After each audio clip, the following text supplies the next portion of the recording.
Hello and welcome to the Feeling Good podcast. I am your host, Fabrice Nye, and joining me here in the Murrieta studios is Dr. David Burns. Hi, David. Hi, Fabrice. Dr. David Burns has been a pioneer in the development of cognitive therapy, and he is the creator of the new team therapy. He is the author of Feeling Good, which has sold over 5 million copies in the United States and has been translated into over 20 languages. He is an emeritus adjunct clinical professor of psychiatry at the Stanford University School of Medicine. Welcome to episode 77 of the Feeling Good podcast. And this is part 4 of our 5 simple ways to boost your happiness. Today we're going to talk about resolving a conflict with a family member or with a client if you're a therapist. And we're not in the Murrieta studios. We're in another location today with some members of the Tuesday group. So that will give you a little bit of an insight into how David works with students in this Tuesday group. We have 2 volunteers who wanted to be part of this experience tonight. And as co-teacher, we have Jacob Towery. Hi, Jacob. Hello. We'll introduce Jacob in a minute. And so you'll be witnessing some role-playing. So it's a sort of a live session, but not quite, where people will be playing the role of therapist and client or parent and child. And what you'll hear also is that people are doing grading of themselves and of each other. So this is really a teaching tool, and I encourage you to do your own grading of what you're hearing as you're listening to this episode. You might even want to try to pause and identify by yourself which of the 5 secrets are being used. And you'll also hear David and Jacob giving their feedback to the volunteers. And first, there'll be a therapist-patient dialogue with a difficult patient, and then you'll have another dialogue with a difficult family member. So, David, in this episode, you're going to be working with 2 volunteers, right? Right, 3 really, and I'll have them introduce themselves here in a moment. But 2 volunteers from our Tuesday training group at Stanford, right, as well as one of the teachers. The 2 volunteers are Eleanor Scott and Lita Charlin, who are therapists. They'll tell you a little about themselves right now. And Jacob Towery, who is a former student, an esteemed psychiatrist, and teaches at the Tuesday group, and also he works with teenagers, and also an author who has recently written, and I've published it on my blog, the antidepressant book. We'll have a link to the book on the show notes. Absolutely, for depressed teenagers. One question is, what we're going to hear now is something that you do in the Tuesday group on a regular basis, where people practice responding to somebody they have a conflict with using the 5 secrets. Right. So what people are going to hear is something that you train people in doing, maybe not every week, but very frequently, right? Absolutely, and it's an invaluable training exercise, and listeners who are therapists might want to use this in your own training group or with a colleague, because you can really refine your empathy skills. But it's a challenging exercise because we call it failing joyously. You're going to get feedback right away and see all of the errors that you're making, and how to correct them. And so if you kind of check your ego at the door, this works fabulously. But if you're trying to impress people and you're afraid of making mistakes or failing, then it's a pretty brutal exercise. And we do it from 2 different perspectives, and we're going to show those 2 perspectives here tonight. One of them is how to use the 5 secrets of effective communication to develop far more empathic and trusting relationships with patients and clients, depending on what word you want to use, even those who are the most brutal, angry, paranoid, suspicious, and critical of the therapist. We'll demonstrate that application first. And then second, we'll give the application to family members, loved ones, friends, colleagues who sometimes get angry with us, and we get angry with them, and we get into locking horns, and we'll show how we can use the 5 secrets really beautifully in those conflicts as well. Great. So without further ado, we're going to have our wonderful volunteers introduce themselves, and then I'll let you set up the exercise. I'm Eleanor Scott. I am a licensed marriage and family therapist, and I have a private practice. Right. And I might say these are people who come to the free training group at Stanford. And if you're in the Bay Area, or if you're a therapist visiting the San Francisco Bay Area, you'd be welcome to join our Tuesday group. It's a free training group every Tuesday at Stanford from 5 to 7:30. I'm Lita Charlene, and I'm a licensed marriage and family therapist in a private practice in Palo Alto. Awesome. Jacob? Hi, I'm Jacob Towery. As David said, I'm an adolescent and adult psychiatrist, and I'm on the adjunct faculty at Stanford, and feel very fortunate to be one of the teachers in the Tuesday night group. Great. Well, let's dive right in, and we want to give a special thanks to Eleanor and Lita to demonstrate this exercise, because you're likely to make some mistakes and not get perfect A pluses, and that's, that the only way to learn empathy, skillful empathy, is through this exercise and through repeated failures until you really develop world-class skills. And I'll give a quick summary of the skills, the tools we'll be using is the 5 secrets of effective communication, which we organize around EAR, the acronym EAR, speak with your ear, EAR. And there's 5 techniques, and you don't do them in any particular order. They're like the keys on a musical instrument, and you integrate them differently each time you respond to someone. But the 3 listening skills are the disarming technique, thought and feeling empathy, and inquiry. That's E equals empathy. The assertiveness skill is I feel statements, and the EAR respect is stroking. Jacob, what's the definition of the disarming technique? So I think of it as when you try to see the truth in what the other person is saying or doing, finding what's valid or legitimate about it, and then expressing that back to them. Yeah, rather than defending yourself, as most of us do almost all of the time. And it's based on the law of opposites, which is if you agree with a criticism that seems unfair and irrational, you'll put the lie to it. That's a paradox. But if you defend yourself from a criticism that seems unfair and irrational, you'll paradoxically prove that the criticism is absolutely valid. That's another paradox, and we'll illustrate that tonight. What is thought and feeling empathy, Jacob? So thought empathy, and I learned all of this from David. I want to just acknowledge it's not as if I'm making this up. So thought empathy is where you paraphrase back what the other person is saying, ideally using a lot of their own words to show that what they're saying is important and that you're paying attention. And feeling empathy is where you say what the other person has already stated that they're feeling, or what you imagine they might be feeling in a particular situation. Yeah, naming their emotions, like they might be feeling angry or hurt or sad or lonely or anxious or whatever. The third listening skill is inquiry, but I might say that it almost always goes at the end, where you want to ask a question and open the other person up, and then at that point you want to shut up and give them a chance to respond. So what is inquiry? So inquiry is probably the easiest of the 5 secrets. It shows the other person that you care about what they have to say and that you're interested in the dialogue.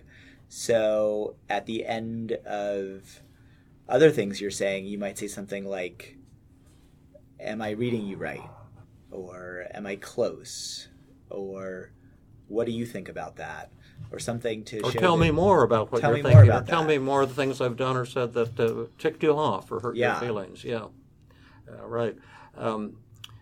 And I might say that although we can say that's easy, and some of them seem easy, they're all actually very difficult, and there's common errors that we make on each of those 5. We won't go into that right now. We'll get right into the exercise. But it does take a lot of practice. It's hard. These things go against human nature, really.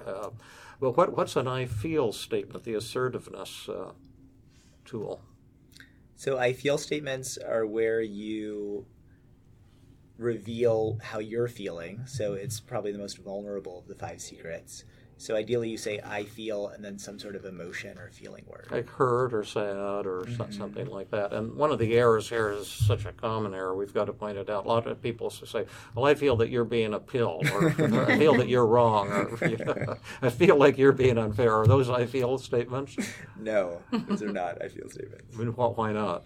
Because those are thoughts disguised as I feel statements. Yeah, they're criticisms of the other person. They're not statements of your feelings. And then the last one, I've looked for a better name for this. It's kind of a crude name, but stroking. And what's the definition of stroking? That's the respect tool. Yeah, so stroking is where you, in a genuine and authentic way, you find something that you like or admire about the other person and you verbalize it to ideally strengthen the relationship. Yeah, and it's based on the Martin Buber, Jewish theologian, who has talked about an I-it versus an I-thou relationship. It's okay to be pissed off at someone and to tell them that, but you can do that in a caring way. You can share your feelings and convey liking and respect for the other person, or you can belittle the other person and view them as an object to be manipulated or defeated or put down or hurt or trying to get at the other person. So those are the tools we'll be using. So let's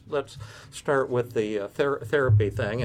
And Eleanor and Lita are brave volunteers here. And which of you would like to be the therapist? And I'll give you first choice. You want to be the difficult client or the therapist first? Oh, I want to be the difficult client. Okay, good. And we came up with a couple statements here. I like to work on really extremely critical statements, because if you can learn how to handle a really difficult, angry client, then you can use the same skills to develop beautiful empathic relationships with patients who aren't angry with a therapist. They're just feeling hopeless or suicidal or anxious or whatever. And 2 statements we came up with, and I'll let you can choose either one you want, or actually you can actually say anything you want, but made a little mini list here. One, Lita, you were saying you had a patient once who said, this session sucked. I ended up feeling worse than when I came in. That's a good patient criticism. And here's another one. You're so invested in your damn homework assignments that you don't pay attention to me. And then other good patient criticisms of you don't really care about me, you're just in it for the buck, or you're not helping me, and anything like that. You can just sock it to Lita here, and we'll see how Lita does. And then we're going to give Lita 3 feedbacks. First, what's your letter grade, A, B, C, D, F?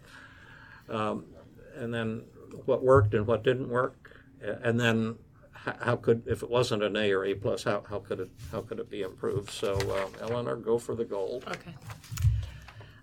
This session sucked.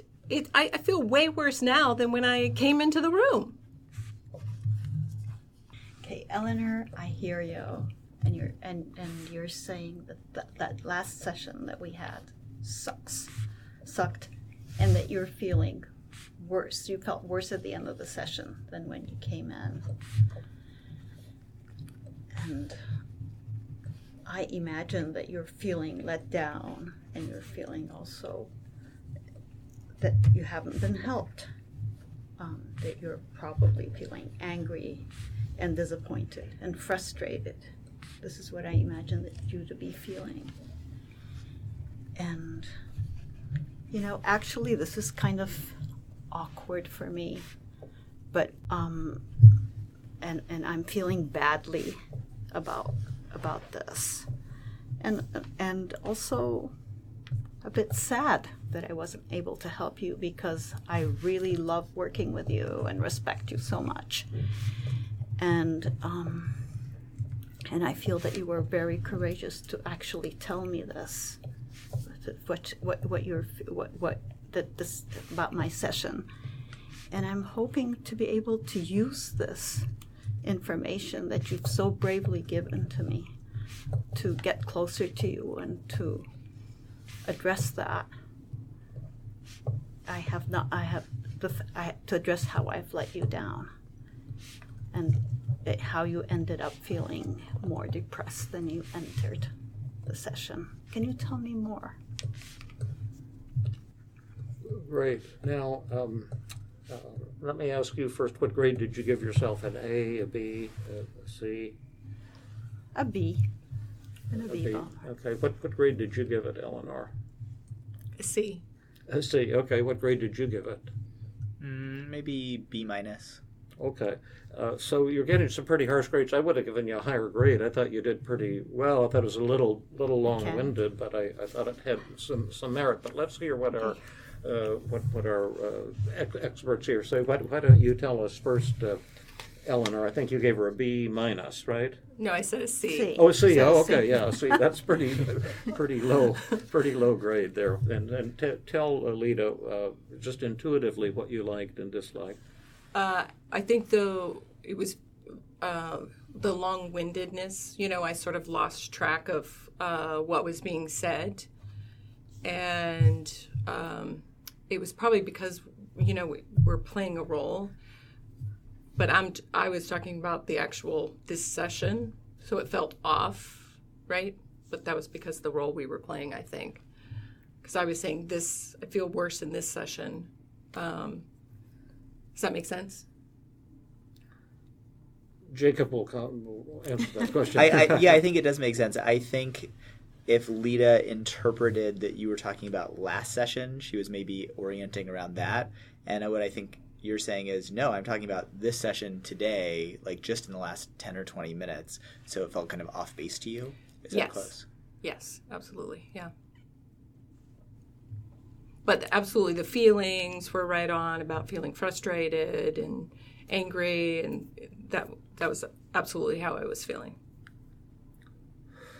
What's your feedback, Jacob? I probably was a bit on the harsh side with the B minus, because I think technically there was actually a lot of things you did really well. So let me highlight some of those things. I liked that you said that last session sucked.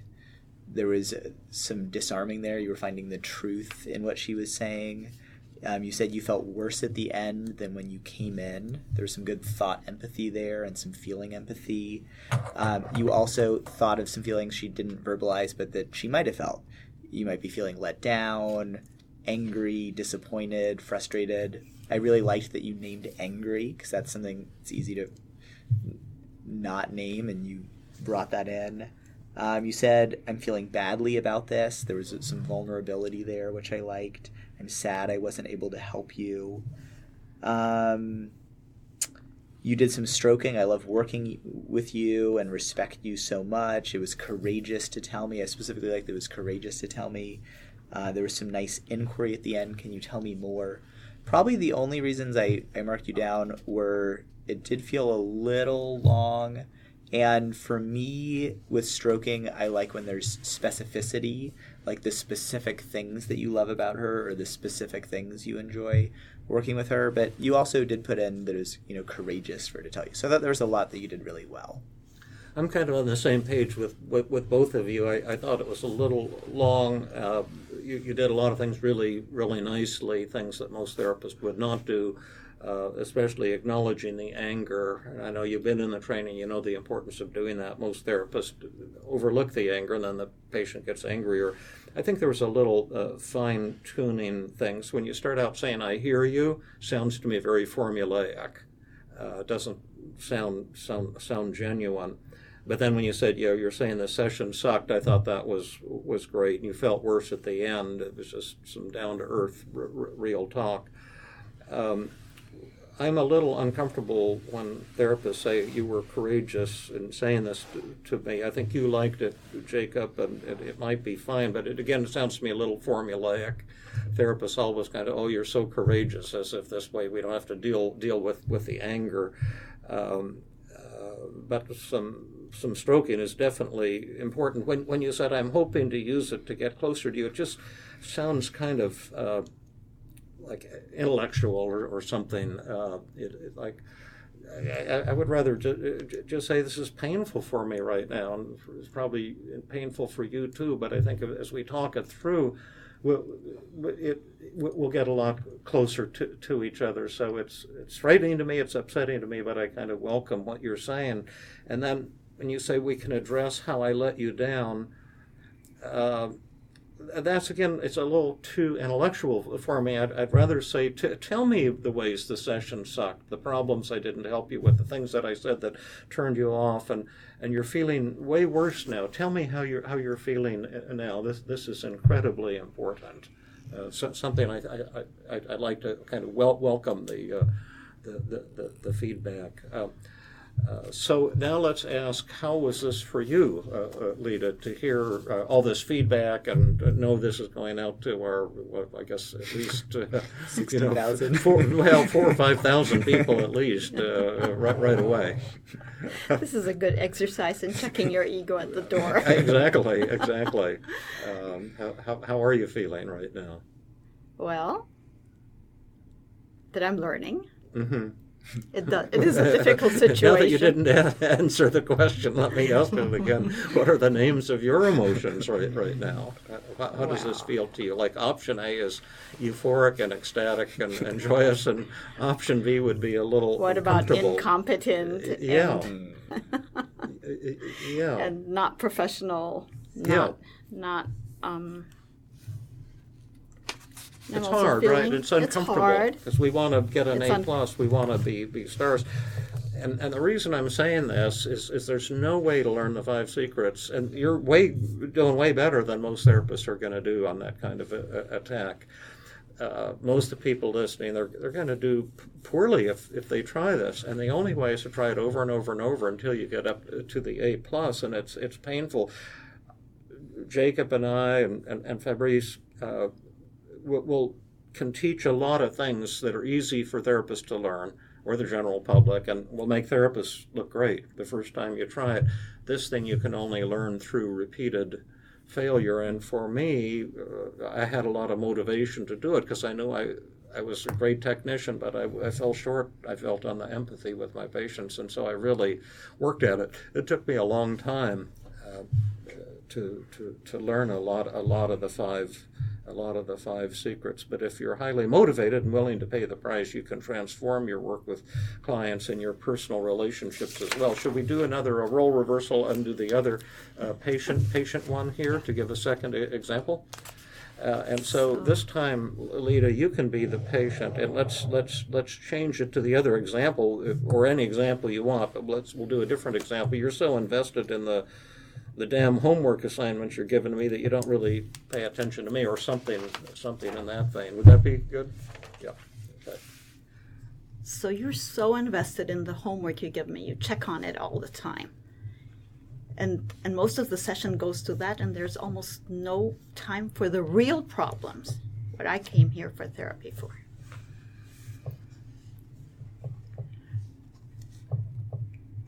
You're absolutely right.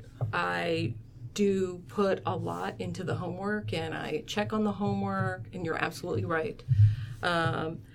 I would imagine that you might be feeling maybe a little frustration or a little bit irritated, probably at me, if we're not having time to get to the real problem, and I'm a little disappointed in myself that I haven't gotten to the real problems for you, and we haven't done anything that sort of helped with that. I'm just wondering if you can. I want to understand kind of what are the problems. What am I really missing that has been going on that you kind of feel like I'm missing the mark? And I'm wondering if you could share that with me. Great. Now, what grade did you give yourself there, Eleanor? A, B, C, D? I would say I would give myself a C. Good, just a C, low grade. What grade did you give it, Lita? I gave it an A. An A. What grade did you give it? I gave it an A-. I gave it an A- also. why don't you give you gave it an A. Why don't you first tell us what you liked about it? Oh, it sounded warm and genuine. And I like that she said that I liked the disarming very much. Like, I did not feel that she was defensive, and I'd have to Talk to her that you were defensive. That you were defensive. I felt that you were open to whatever I had to say. And when you made the inquiry, I felt like I could really tell you that you were really interested. Awesome. Great. What's your feedback? I also really liked it. I thought it was authentic. It was concise, which is hard to do because there's so much there. You started off with disarming. You're absolutely right. I loved that. I do check on the homework. You might be feeling frustrated, irritated. I love that there was some feeling empathy. I have not been having time to get to the real problem. There was some thought empathy, more disarming. I'm disappointed in myself. I like that I feel statement.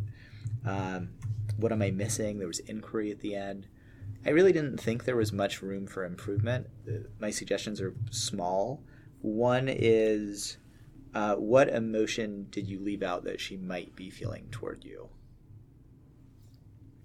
Angry. Right. And it's so easy. I make that, I do that too. I can overlook that if I'm worried someone might be angry with me. But that's worth throwing in there. Even if she says, actually, I wasn't angry with you, it gives room for her to say she is angry. Gotcha. And then I like how David suggested in the last one, if she is feeling angry with you, among other things, it can be nice to end with inquiry, like, tell me more how you are feeling toward me, or I'd love to hear more about it. Not that your inquiry was bad, because I think that's also great to find out more what you're missing. And for some reason, I was maybe wanting that, and maybe a little stroking thrown in a perfect world. But it didn't feel terrible that it was absent. I thought it was overall a really nice response.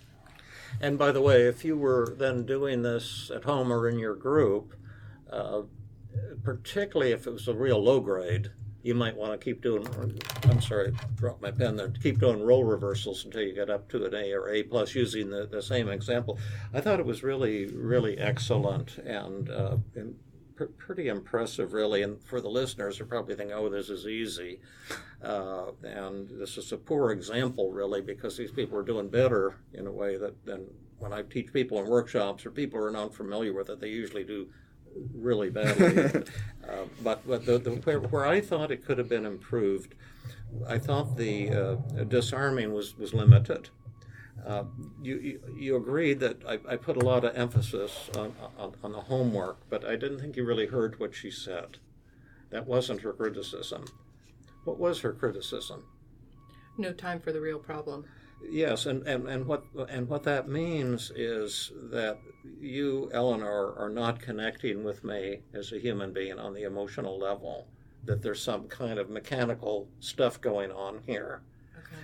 And there's two possibilities. Either you noticed that as the therapist, or you didn't notice that as the therapist. And you can go with either version and do it beautifully well. Like if you noticed it, you might say it's kind of embarrassing to hear what you're saying, but to tell you the truth, I've been feeling anxious myself during sessions, like I'm kind of pushing on the homework and I'm not really connecting with you on a human level. Something like that would really, I think, blow the patient's mind in a good way, and it's painful for me too. And I can imagine you're feeling kind of manipulated and discounted and angry, and a lack of connection. And as painful as this is for you and for me, it's kind of exciting too, because we can talk about it here and get to that. Tell me more about it and what it's been like for you. I really want to hear what you have to say. This is incredibly important. How's that? That was an A plus. Okay, well, why? How was that different? Or because yours was very good. Well, I think you made a really valid point about. I just talked about the homework, and I didn't talk about where she had the most emotion was no time for the real problem. Yeah, and why do we miss these things? Well, because our patients, if you're a therapist, or loved ones, if you're a family member, we'll get on to family stuff here in just a moment, what they're telling us is pretty devastating. And so we kind of edit it out. We don't do the full disarm because we don't want it revealed. You see that I've been totally screwing up with you. And so we try to soft pedal it. But if you really acknowledge that, disarm the law of opposites, you'll prove that it's not true, because when you really acknowledge it like that, this is intimacy on the deepest level. So it's no longer true. But we shy away from it because our pride gets in the way. So should we switch to a couple family things? Yeah, let's do it. We'll call it a night here. That sounds good. Well, what was that like for you there to get the feedback? I forgot to ask that. How does that feel? Well, it was a lot more wonderful than the feedback I was giving myself in my head. Oh, yeah. What were you telling yourself? You don't know what you're doing. You really suck at this. Yeah, right. Well, so, I'm fairly new at doing this, but I have immersed myself and I listen to a lot of podcasts and read my material. So Yeah. It's showing.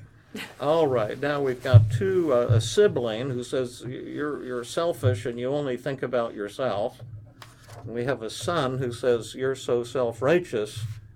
How could I have confided in you? So I'll give you let's see. Do you want to be the critic or the recipient?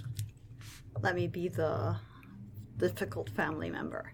Oh, okay. This time. And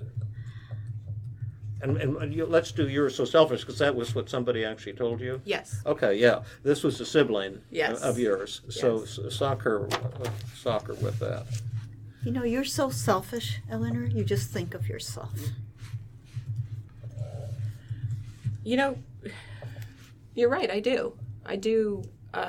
Think about myself, and I put myself first. And I would imagine that you're probably pretty angry at me, and I'd probably be angry too if I was in that situation. I feel upset that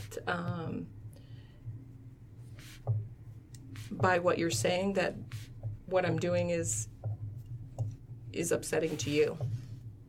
And I'm wondering if you can talk to me a little bit, like, what is it that I am, or how you're feeling, that you can sort of share that with me.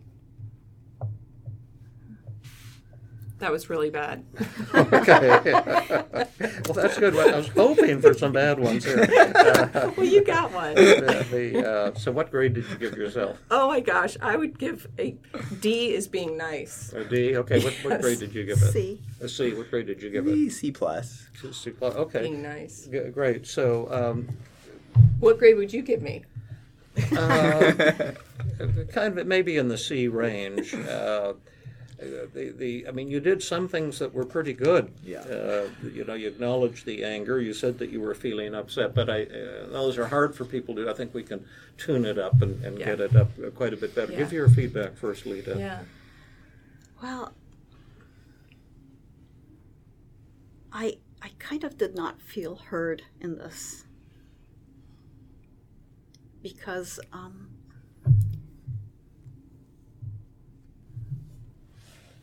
when you told me that you're feeling, what was it? You're right. I do put myself first. Yeah, I do put myself first. You're probably angry. I feel upset. I'm wondering how you're feeling. If you can share that with me. That was approximately. I think I said I was upset. Yes. I was feeling that there was a lot of upset from you, but you're not acknowledging it. Maybe that was my problem. What was your feedback, Jacob? I thought there were some things that were really nice. I liked that you led with disarming. You're right. I do think about myself and put myself first. You just kind of laid it out there that there was truth to that. I like that you said you're probably angry with me. That seemed on target. I'd probably be angry too. So there's some nice feeling empathy. I feel upset by what you're saying. There's an I feel statement.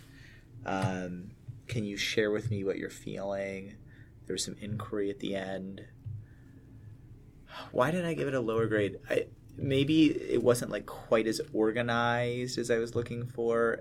And there was also, I probably am not going to articulate this clearly, but there was some sort of distance. distance, and I was like feeling a little confused if it was more something that like you felt kind of embarrassed about and you wanted to just do that versus you were feeling defensive and like upset by what she was saying and you wanted to kind of defend yourself. And so I think it wasn't quite clear in my mind where you were going with it. So somehow it just felt a little off.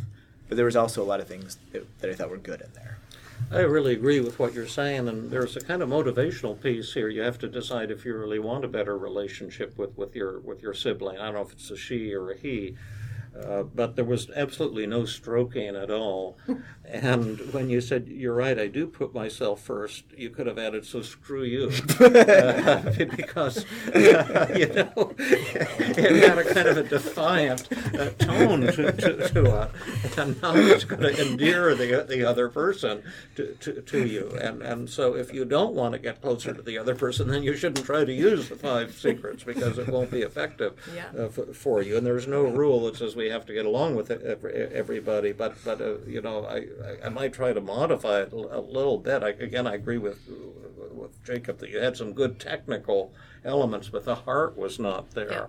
And I might say something. I'm feeling really hurt right now because I love you and I hate what you're saying, that I'm selfish, because the fact is I have to agree with you. I have been doing that to you, and I can imagine you feel hurt and pissed off at me and angry and unloved, and as hard as it is to hear that, maybe we could use this as a chance to really talk and deepen our relationship. You probably want to kill me right now, and I kind of want to kill you right now, but I really just basically, I really love you, and I know that what you're saying is right. Can you tell me more what it's been like for you? It's probably been like this ever since we've been little, and tell me about it, something like that. Now, your words would have to be different from mine because you're different, and you know facts that I don't know, but that would be, I would think, bringing your heart into it a little bit more. What do you? Yeah, that felt like A+ to me. I think what I liked about it was really authentic. It just acknowledged that, like, I hate hearing you say that, and it hurts. But also there was nice positive reframing, like, and this could actually be really important. Like you and I have had this kind of dialogue, yes, where I was critical of you, yes, and then you disarmed and acknowledged it, and it was really a beautiful thing. Thank you. Thing to do. I'm just saying that. No, it was really really great. But is there some ambivalence there? Oh yeah, I think I was very surprised by my own reaction while I was trying to be in this role. Yeah. So I was trying to manage that. So you guys were absolutely picking up on the fact that, like, I couldn't figure out where I was because I was trying to manage myself at the same time, and you can't really be authentic when you're doing that. Well, sometimes you've got an inner dialogue and an external dialogue, and we don't have time to deal with that tonight, except to say sometimes you get yourself so upset by what you're telling yourself. So you have to sit down with a daily mood log and see, what are my negative thoughts about this situation? What does it mean to me? Why is it so upsetting to me? To do a little cost-benefit analysis. Do I want to get closer to my sibling, and what would it be worth to me to have a more loving relationship? And another, on a more spiritual side, I think the 5 Secrets involves the death of the ego, which is a Buddhist concept, but it's really in every religion. I was raised, as a Christian, and it's all about death and rebirth. It's key to Jewish theology. To just about every religious path here, but a decision has to be made.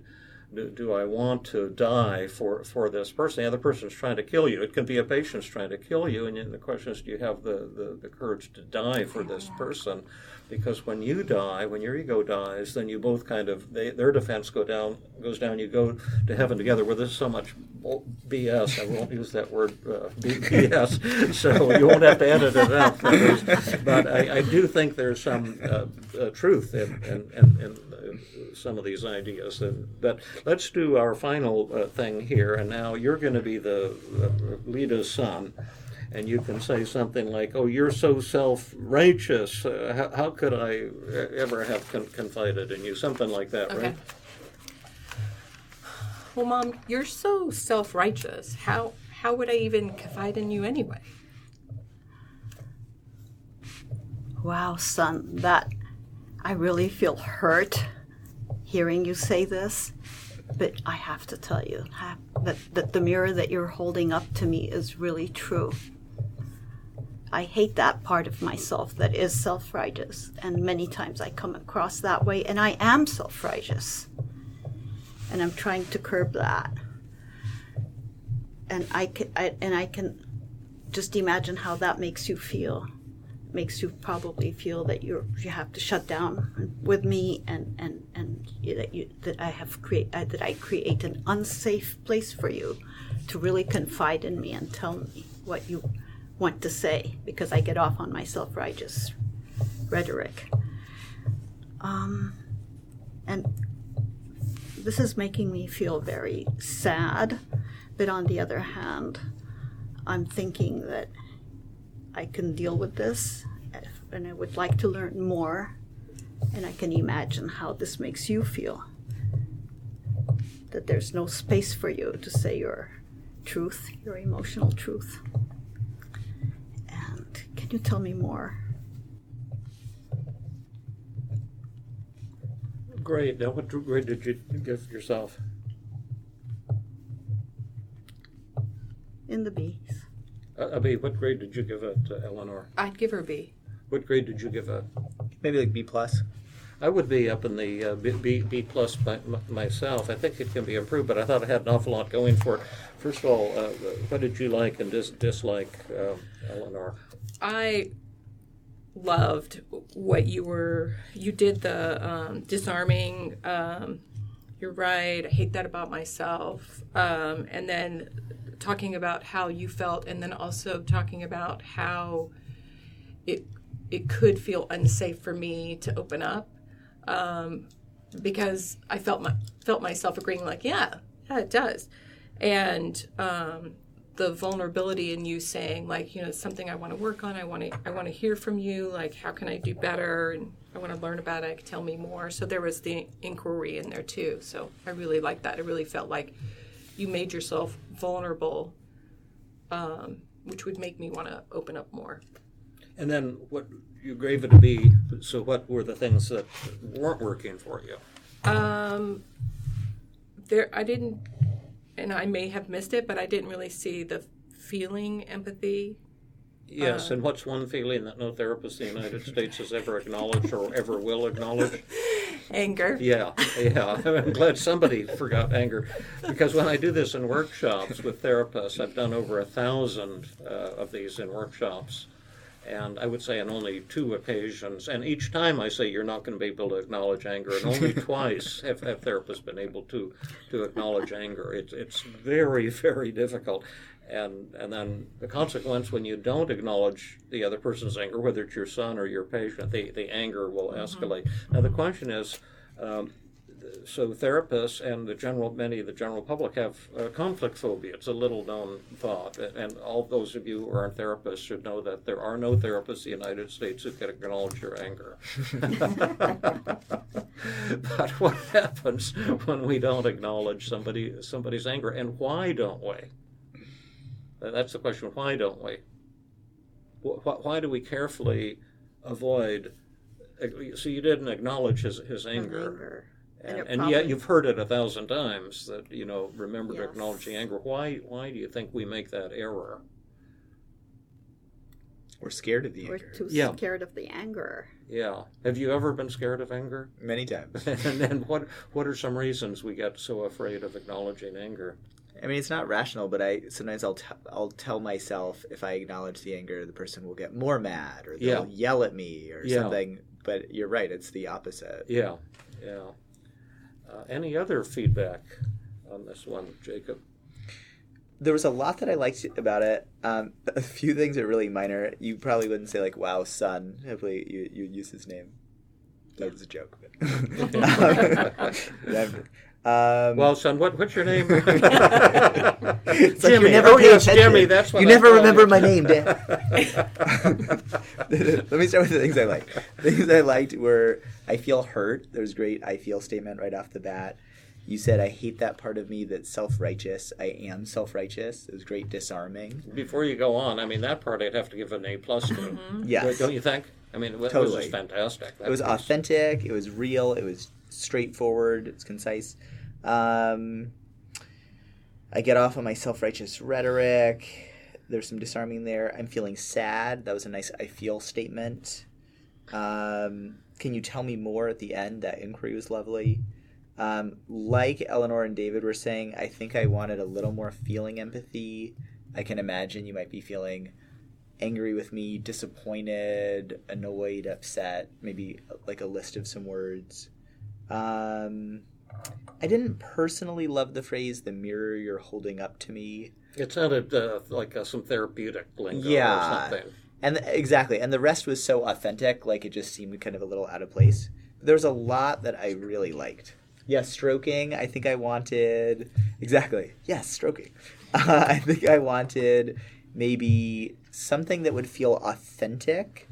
Like maybe something like, Jimmy...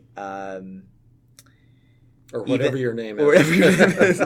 I both feel kind of embarrassed that I've been so self-righteous, and I also admire that you're being willing to talk with me about this, even though there's been so many times I have dropped the ball on creating space for you to confide in me. You've stuck with me many times, and you've been willing to try to give this another shot and have a better relationship together. And I both feel embarrassed that I haven't done a better job, but also admiring of you that you're willing to talk about this with me, or something like that. That's Wow, great. that would have been really great. It's awesome, right? And there's another way you can do stroking. I like you, or what could we say to his son? I really love you, and that's part of why I'm so sad that I've pushed you away, rather than allowed you to open up, and so we can really connect on that deep level that you want and that I want, and kind of real mad at myself right now. Something. Awesome. Something. Why was that? Tell me more. Well, because it's so probably important there. They want to hear that you love them, Yeah. and it's important because that's what it's all about, right? That's why we're Right. trying to have a better relationship. Well, we want to bring this to a quick conclusion because we don't want to go on too long, but I was very, very pleased with what happened here tonight, and the idea, one of the things to boost happiness is to develop a better relationship with someone you're at odds with, and it's even happened to me. As recently as today, I got an email from someone I feel very close to, and just slammed me really hard, and I panicked, but I wrote back a very warm email, and then she shot an email right back. It was just like, it was wonderful. I went from hell to heaven in about like a minute and a half. But the 5 secrets really allowed me to connect that thing. Otherwise, I would have been in agony, I think, for 3 or 4 or 5 days, thinking I'd hurt this person and I'd done the wrong thing, and I was feeling ashamed and embarrassed and shocked, at the error that I had made, and then she just opened up, and when I made myself vulnerable, she said, "I've been feeling really vulnerable too because of this, that, and the other thing." And then, it was just a wonderful thing, and you first have to make a decision, if you'd like to improve a relationship with someone that you're at odds with, and oftentimes we make the decision that we don't want to, and we don't trust them, we want to keep them at odds. But if you would like to develop more loving relationships, the 5 secrets is really the way to go. But it takes a lot of practice, and Eleanor and Lita, although you got a lot of corrective feedback and whatever, still your skills are way beyond that of the average person listening to this this podcast, and it will be, you should tell yourself it's going to be hard to learn at first, but if you do this exercise over and over again, if you do 10 of these in a row, you'll still get a bad grade the 10th time. But the 11th time you'll get your A+, and you have to be patient with yourself and tell yourself it's going to be hard to learn the 5 secrets, but if you have a strong hunger for it and you want more loving relationships with people, you will be able to learn it. So that's about all I have to say by way of wrap up. And thank you, Eleanor. Thank you, Lita. Thank you, Jacob. Do you have any closing words, Fabrice? The only thing I have to say in closing here is asking again our listeners to give us some feedback, put some questions in the show notes, send some email, give us some reviews on iTunes, and more generally, just tell your friends about this podcast, because that's how the word gets around. Again, remember Dr. Jacob Towery's book, if you know of a depressed teenager or treating a depressed teenager, the antidepressant book, available on Amazon, just came out as an audio book too. They can just Google your name and that name, and they'll find out where to purchase those. Also, if you're interested in the whole thing of relationships, I would still recommend my own book, Feeling Good Together, which shows how to do the 5 secrets, talks about the traps that you might fall into, shows many applications. There's a lot of written exercises as you read the book. And if these are tools you're hungry to learn, you want to learn, that'll be a good tool for you. Thank you, everyone.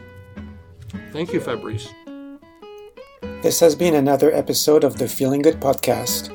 For more information, visit Dr. Burns' website at feelinggood.com, where you will find the show notes for this podcast under the blog page, and where you can leave your comments and questions. The website has an abundance of resources for therapists as well as non-therapists, including books, workshops, a list of online training groups around the world, and much more. Theme music is Gypsy Jazz in Paris, 1935, composed and performed by Brett Van Donsel. I am your host, Fabrice Nye, and I invite you to join us next time for another episode of the Feeling Good podcast.